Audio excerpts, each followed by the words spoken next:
ابو جہل نے محبوب پاک علیہ السلام سے کہا معاذ اللہ، مجھے تو آپ کی طرح کا شخص کوئی نظر ہی نہیں آتا، یعنی اس نے کمزور لفظوں میں کہا۔ حضرت صدیق اکبر حضور کے سامنے کھڑے ہوئے تو کہنے لگے محبوب تیرے جیسا حسین نظر کوئی نہیں آتا۔ اب اس کے پاس چونکہ بغض تھا تو اپنے لفظوں میں بات کر رہا تھا، اس کی جو دل کی بات تھی وہ الفاظ بن کے آ چکی تھی۔ حضرت صدیق اکبر کے دل میں محبت تھی تو وہ اپنے لفظوں میں بات کر رہے، اپنے جملوں میں اس کا اظہار کر رہے۔ یاد رکھیے گا، انہوں نے اس طرح محبت کی جس طرح محبت کرنے کا حق ہوتا، یعنی ہر چیز ہی، مال بھی دے دیا، اولاد بھی دے دی، سارے بچے نبی پاک کی غلامی پہ لگا دی، غلام بھی سارے حضور کے پیچھے لگا دیے، بس نبی پاک کی ڈیوٹی کرنی ہے۔ ہزاروں دینار کا نقصان اٹھایا لیکن نبی پاک صلی اللہ علیہ وسلم کی غلامی پر ہر چیز کو ترجیح دی۔ بات تو ہم نے بڑی دفعہ سنی ہے، پر کبھی اس کے حسن کو بھی ملاحظہ فرمائیے نا، کبھی ذرا ملاحظہ فرمائیے نا۔ لوگ پیار کرتے ہیں، محبت کا دعویٰ کرتے ہیں، لیکن کہتے ہیں بھئی رستے رستے کی محبت ہے، یہاں مجھے 5000 کا نقصان ہو رہا ہے، یہاں نہیں میں محبت کر سکتا۔ یہ نقصان 5000 کا کون برداشت کرے؟ محبت ضرور ہے پر اب اتنا نقصان کون برداشت کرے؟ جناب صدیق اکبر کا کمال دیکھیے کہ مال کا نہیں، جان کا نقصان برداشت کرنے کو بھی تیار ہے۔ کچھ لوگ ایسے ہوتے ہیں کہتے ہیں آگے خطرہ ہے تو ہمیں نہیں جانا چاہیے۔ غار ثور میں جب نبی پاک صلی اللہ علیہ وسلم کو لے کے پہنچے نا حضرت صدیق اکبر، 5413 فٹ اونچی غار ہے، جب حضور ذرا سا چلے تو قدموں کو تکلیف ہوئی تو عرض کرنے لگے حضور آپ میرے کندھوں پہ بیٹھ جائیں، پباں پار قدم نہیں لاؤندا تے سور پہاڑ تے چڑھے آ جاندا، او پہ آ جاندا دے یار نبی دا، اے اصلی دلدار نبی دا۔ حضور کو لے گئے اور جب غار ثور پہ پہنچے تو کہنے لگے حضور مجھے اندر خطرہ لگتا ہے، آپ ٹھہریں پہلے میں جاتا ہوں، پہلے میں جاتا ہوں۔ جناب صدیق اکبر تشریف لے گئے اور دیکھیں نا سالوں پرانی غار پڑی تھی، اس میں بڑا کچھ تھا، لیکن جناب صدیق اکبر نے پگڑی پھاڑ پھاڑ کے غار صاف کی۔ پھر جہاں سوراخ تھے نا، خطرہ تھا کہ کوئی سانپ بچھو نہ نکل آئے، وہاں چھوٹے چھوٹے ٹکڑے رکھ کے غار کو بند کیا۔ جب مکمل تسلی کر لی تو کہا حضور اب آپ تشریف لے آئی۔ اب جب غار سے نکلے نا جانے کے لیے، اس انداز کو بھی ذرا دیکھیں۔ لوگ آج خشک دین کے بڑے قائل ہیں، کہتے ہیں بس ٹھیک ہے نماز پڑھنی چاہیے، روزہ رکھنا چاہیے، اتنی لمبی باتیں، آپ معرفت کی بات کرتے ہیں، آپ محبت کی بات کرتے ہیں، آپ وارفتگی کی بات کرتے ہیں۔ کچھ لوگوں کو تو لفظ عشق ہی بڑا برا لگتا ہے، وہ اس جملے تک جانا ہی پسند نہیں کرتے۔ وہ خدا کے بندو، یہ بھی تو انداز دیکھو نا صحابہ کا، جب نبی کریم سید عالم صلی اللہ علیہ وسلم کو لے کے وہ نکلے نا غار ثور سے، تو حضور کے ساتھ ساتھ چل رہے تھے، تو کبھی نبی پاک کے آگے جاتے تھے، کبھی حضور کے پیچھے، کبھی دائیں کبھی بائیں۔ تو محبوب کو پتہ ہے، پھر بھی پوچھا ابو بکر یہ کیا کر رہے ہو؟ تو عرض کرنے لگے حضور مجھے شک ہے کہ کافر طاق میں چاہتا ہوں اگر آگے سے تیر آئے تو وہ بھی میرے سینے پہ لگ جائے، پھر مجھے خیال آتا ہے ہو سکتا ہے پیچھے سے آ جائے تو پیچھے ہٹتا ہوں کہ اگر پیچھے سے کوئی نیزہ آئے تو وہ بھی مجھے ہی لگ جائے، کوئی دائیں سے آئے تو وہ بھی مجھے ہی لگ جائے، کوئی بائیں سے آئے تو مجھے لگ جائے۔ تو بیت نہیں چاہتی کہ آپ کو ذرا سی بھی تکلیف پہنچے۔ یہ ذائقہ جب نبی پاک کے لیے لوگوں کے دلوں میں پیدا ہوتا ہے تو پھر اللہ تبارک و تعالیٰ دین کی روشنی روح تک عطا فرما دیتا ہے۔ امام فخر الدین رازی نے لکھا ہے، سینکڑوں سال پہلے کے مفسر، اب تو لوگ سارا کچھ کھاتے میں ڈال دیتے ہیں نا کچھ مخصوص لوگوں کی۔ امام فخر الدین رازی نے لکھا، دیکھیں بات بڑی سادی سی ہے، لیکن حضرت ابوبکر صدیق کا بھی اپنا ذائقہ ہے۔ حضور نے انگوٹھی دی، کہا جاؤ اس انگوٹھی پہ نا اللہ کا نام لکھوا لاؤ۔ پہلے یہ بتائیے کہ چھوٹے چھوٹے کام اتنے بڑے بڑے لوگوں کو بھی بتائے جاتے ہیں؟ یہاں تو پانی پلانے کے لیے اور بندہ ہوتا ہے، جو تھوڑا سیانا ہوتا ہے وہ کہتا ہے یہ میری ڈیوٹی تو نہیں نا، میں تو صاحب ہوں، مجھے تو خود میں آیا ہوں مجھے پانی پلایا جائے، آپ یہ کیا کہہ رہے ہیں میں پانی پلاؤں؟ حضرت ابوبکر صدیق رضی اللہ تعالیٰ عنہ کو نبی پاک کام بتاتے تھے، اپنے ذاتی چھوٹے کام جو کوئی بچہ بھی کر کے آ سکتا، لیکن یہ بھی میرے محبوب کی محبت ہے۔ فرمایا جو میری ذات کے تعلق سے کام ہوگا وہ میرا ابو بکر ہی کر کے آئے گا۔ جناب صدیق اکبر کو انگوٹھی دی، فرمایا جاؤ اس پہ اللہ کا نام لکھوا لاؤ۔ امام فخر الدین رازی نے لکھا ہے جناب صدیق اکبر گئے، کہتے ہیں میں نے لکھنے والے سے کہا کہ اللہ کا نام لکھ دو، پھر میری طبیعت نے گوارا نہ کیا کہ صرف اللہ کا لکھاؤں، میں نے کہا یار اس طرح کرو ساتھ میرے مصطفیٰ کا بھی لکھ دو۔ حضور کا حکم کیا ہے؟ تو حضرت ابو بکر کیا کہتے ہیں؟ یہاں لوگوں کو بڑا شکوہ ہے، کہتے ہیں آپ جناب بڑھا کے حضور کی شان بے، اتنی بات کہو جتنی ہے، حد میں رکھو۔ اور میں نے کہا بیوقوف، تو حضور کی حد بتا دے نا، ہم وہیں تک رہ جائیں گے۔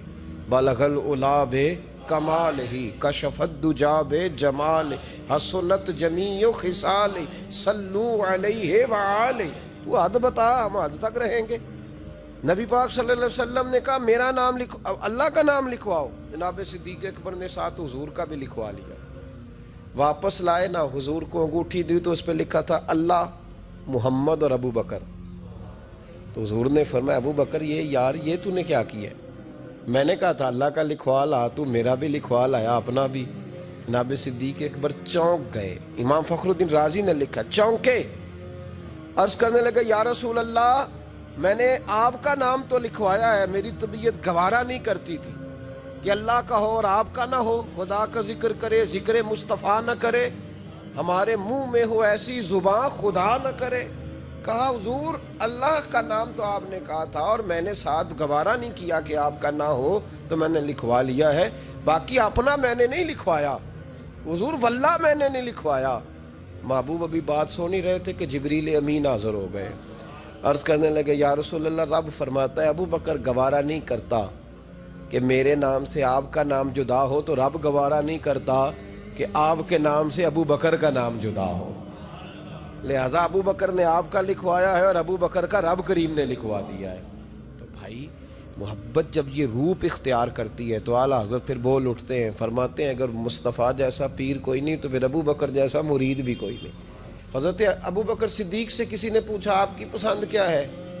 کہنے لگے ایک میری پسند یہ ہے کہ میری بیٹی مصطفیٰ کے گھر میں جائے اور حضور کی نوکری کرتی رہے، اور یا ابو بکر دوسری، فرمایا دوسری پسند یہ ہے کہ رب مجھے مال دیتا رہے اور میں محبوب کے قدموں پہ قربان کرتا رہوں۔ تو تیسری، فرمایا تیسری پسند یہ ہے کہ النظر الی وجہ رسول اللہ، حضور بیٹھے رہیں اور میں حضور کے چہرے کا دیدار کرتا رہوں، یہ میری پسند۔ انہوں نے اپنی زندگی ڈھال لی تھی نبی پاک کی غلامی، ڈھال لیا تھا اپنے آپ، اس لیے مطمع نظر ہی ایک تھا، زاویہ نگاہ ہی ایک تھا، سوچ ایک کی طرف رہتی تھی، دائیں بائیں جاتی نہیں۔ میرے بھائی جب محبت خالص کرنی ہے تو میرے اسا فرمایا کرتے تھے کسی نے حضور کا عشق سیکھنا ہے تو جناب صدیق اکبر سے سیکھے، ان سے سیکھو حضور سے محبت کس طرح کرنی، انہوں نے غلامی کس طرح کا انداز۔ ایک دن بیٹھے بیٹھے نا ایسے مسجد میں بیٹھے ہوئے تھے تو اچانک اٹھے، ہوش مند آدمی تھے، دانا آدمی تھے، بڑی ڈیوٹی کرنے اٹھے، تو جو ملک شام کی طرف رستہ جاتا تھا نا مدینے کا، اس رستے جانے لگے۔ امیر المومنین حضرت ابو بکر صدیق جاتے جا رہے ہیں، تھوڑی دیر گزری تو کچھ صحابہ نے کہا حضور آپ کدھر جا رہے ہیں؟ ہم بھی پیچھے پیچھے، کدھر جانا ہے؟ تو پلٹے تو رو پڑے، کہنے لگے ایک دفعہ نبی پاک صلی اللہ علیہ وسلم کئی دن کے بعد نظر نہیں آئے تھے، پھر حضور ادھر سے تشریف لائے، تو میرے دل میں خیال آیا شاید آج بھی حضور ادھر سے آ جائیں، تو میں چلا سب روگاں اندر روگ محمد جس کا نام وچھوڑا۔ کہا میں جب بہت علیل ہوئے نا حضرت صدیق اکبر، تو جناب عمر فاروق رضی اللہ تعالیٰ انہوں نے ایک طبیب بلایا ملک شام سے، کہا اسے دیکھو تو صحیح، روز بروز کمزور ہوتے جا رہے ہیں۔ تو طبیب دیکھ کے کہنے لگا مرض تو کوئی نہیں لیکن ان کا دل بے چین ہے، ان کی روح پریشان ہے، یہ کسی سے بچھڑے ہوئے لگتے ہیں۔ تو حضرت عمر کہنے لگے صدیق کیا بات ہے یار، کس سے بچھڑے ہو؟ تو جناب ابو بکر نے آنکھ کھول کے دیکھا، فرمایا تجھے تو جیسے پتہ ہی نہیں، تمہیں تو جیسے خبر ہی نہیں۔ تو حضرت عمر بھی رو پڑے، بھائی محبت کی تو ٹوٹ کی، نبی پاک صلی اللہ علیہ وسلم کے ساتھ ان کی وفاؤں کا رشتہ رہا تو پھر حد درجے کا رہا، ہر چیز قربان کی۔ یہ جو لوگ سوچ سمجھ کے چلتے ہیں نا وہ بیچارے اپنے ذائقے کھو بیٹھتے ہیں سارے۔ حضرت صدیق اکبر رضی اللہ تعالیٰ عنہ کی زندگی بتاتی ہے کہ حضور کی غلامی کرو تو کھل کے کرو، ڈٹ کے کرو، پھر جو بچا بچا کے رکھتے ہیں ان کے پاس کچھ بھی نہیں رہتا۔ خود محبوب پاک صلی اللہ علیہ وسلم نے فرمایا حضرت اسماء بنت ابی بکر صدیق سے، فرمایا رب کے رستے میں جب دے تو گن گن کے نہ دیا کر، ورنہ وہ بھی تجھے گن گن کے ہی دے گا، اور کوئی چیز بچا کے نہ رکھ، اس کے رستے میں بے حساب دے، وہ بھی تجھے بے حساب ہی عطا فرمائے گا۔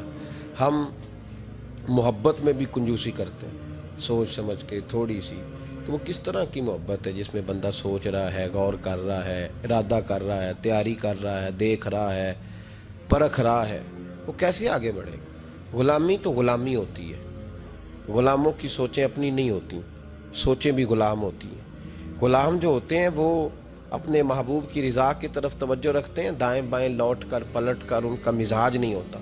حضرت ابوبکر صدیق رضی اللہ تعالیٰ عنہ نے محبوب پاک سید عالم صلی اللہ علیہ وسلم کی غلامی کی، ہر لحاظ سے کی، ہر وقت کی، ہر طریقے سے کی۔ امت مسلمہ اگر غلامی کا طریقہ سیکھے گی تو جناب صدیق اکبر سے سیکھے گی۔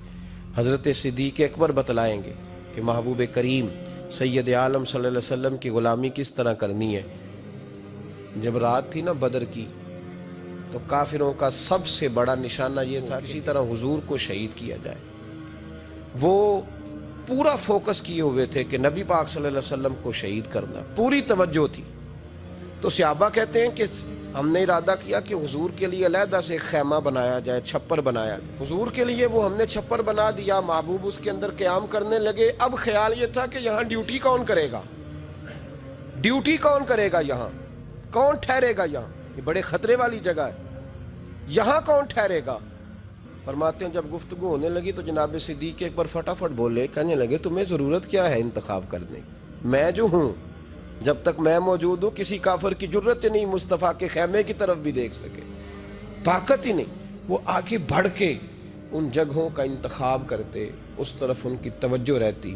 میرے محبوب پاک علیہ الصلاۃ والسلام ان پر اعتماد کرتے۔ 17 نمازیں نبی پاک نے جناب صدیق اکبر کے پیچھے ادا فرمائی، 17 نماز۔ اور جناب ابو بکر کا بھی یہ حال تھا۔ آج تو باہر کھڑے ہو کے سلام پڑھو تو کچھ لوگ کہتے ہیں سلام آپ پڑھ لیں، کھڑے کیوں ہوتے ہیں؟ کھڑے ہونے سے دقت ہونے لگی۔ میں نے کہا چلو بیٹھ کے پڑھ لو بھائی، اگر اتنی سی بات سے ہی آپ کو دشواری ہے۔ حضرت صدیق اکبر رضی اللہ تعالیٰ عنہ نماز پڑھا رہے تھے۔ محبوب پاک سید عالم صلی اللہ علیہ وسلم تشریف لے آئے، حضور ایک صلح کے لیے گئے، فرمایا مجھے دیر ہو گئی تو کسی کو ابو بکر سے کہنا نماز پڑھا لے۔ تو کہتے ہیں حضور کو دیر ہو گئی، جناب بلال نے اقامت کہی تو حضرت صدیق اکبر مصلی پہ کھڑے ہو گئے۔ ابھی 2 ہی رکعتیں پڑی تھی کہ حضور تشریف لے آئے۔ جس جس صف سے حضور گزرتے رہے صحابہ رستہ چھوڑتے رہے۔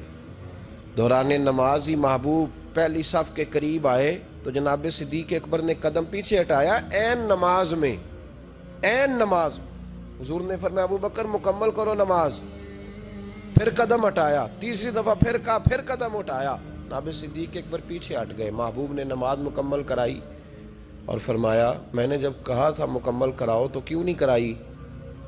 کیا خوبصورت انداز ہے۔ کہنے لگے یا رسول اللہ اب ابو قحافہ کے بیٹی کی اتنی جرت تو نہیں نا کہ مصطفیٰ کا امام ہی بن جائے، اتنی جرت تو نہیں نا۔ تو عزیز یاد رکھیں حضرت ابو بکر صدیق نے حضور کی تعظیم کی، نبی پاک کا ادب کیا۔ وہ جو لوگ کہتے ہیں نا زیادہ قریب رہنے سے محبت کم ہو جاتی ہے، حضرت صدیق اکبر نے اس فلسفے کو بھی غلط ثابت کر دیا۔ انہوں نے ثابت کیا ہے کہ محبت خالص ہونی چاہیے۔ کئی دفعہ بندہ جتنا قریب جاتا ہے محبت اتنی زیادہ بڑھتی جاتی ہے۔ شرط ہے کہ یہ خالص ہو، اس میں اخلاص ہو، تصنع نہ ہو، بناوٹ نہ ہو، ریاکاری نہ ہو، ملاوٹ نہ ہو اس کے اندر۔ ایک دن نبی پاک صلی اللہ علیہ وسلم حضرت ابو ہریرہ اور صحابہ بیٹھے تھے تو محبوب علیہ الصلوۃ والسلام نے فرمایا بھئی ذرا نا وقفے سے ملا کرو، محبت بڑھتی ہے، وقفے سے ملا کرو، قدر کھو دیتا ہے یہ ہر روز کا آنا جانا، بڑی دلچسپ ہوتی ہیں بے ترتیب ملاقاتیں۔ تو کہا ذرا وقفے سے ملا کرو، محبت بڑھتی ہے۔ تو ٹھیک ہے یا رسول اللہ صلی اللہ علیہ وسلم۔ تو حضرت ابو بکر صدیق بھی ایک دن پورا نہ آئے، جب بات ہو رہی تھی وہ بھی بیٹھے ہوئے تھے مجمع میں، ایک دن پورا نہ آئے۔ اگلی صبح حضور نے پوچھا ابو بکر کہاں تھے؟ عرض کی حضور آپ نے ہی تو کہا تھا وقفے سے ملا کریں۔ فرمایا وہ دوسروں کے لیے کہا تھا، تیرے لیے نہیں کہا تھا، تو روز ملا کر، پابندی سے ملا کر، توجہ سے ملا کر، وہ تیرے لیے بات نہیں کہی، وہ کوئی اور ہے۔ جو قریب رہیں تو قدر کم ہوتی ہے۔ ابو بکر صدیق تو محبوب کے ساتھ مکے میں بھی ساتھ، بدر میں بھی، احد میں بھی، غار ثور میں بھی، اور دیکھیے 1400 سال ہونے کے ہیں، وہ مزار میں بھی مصطفیٰ کے ساتھ ہی آرام کر رہے ہیں، تو وہاں بھی ساتھ ہے۔ پانی پرن سہیلیاں رنگا رنگ کڑے، اسی تے پریا اس دا جانیے جس دا توڑ چڑھے۔ تو وہ کم لوگ ہوتے ہیں، وہ لوگ زیادہ خوب نہیں ہوتے کہ جو قریب آئے تو قدر کم کر دی۔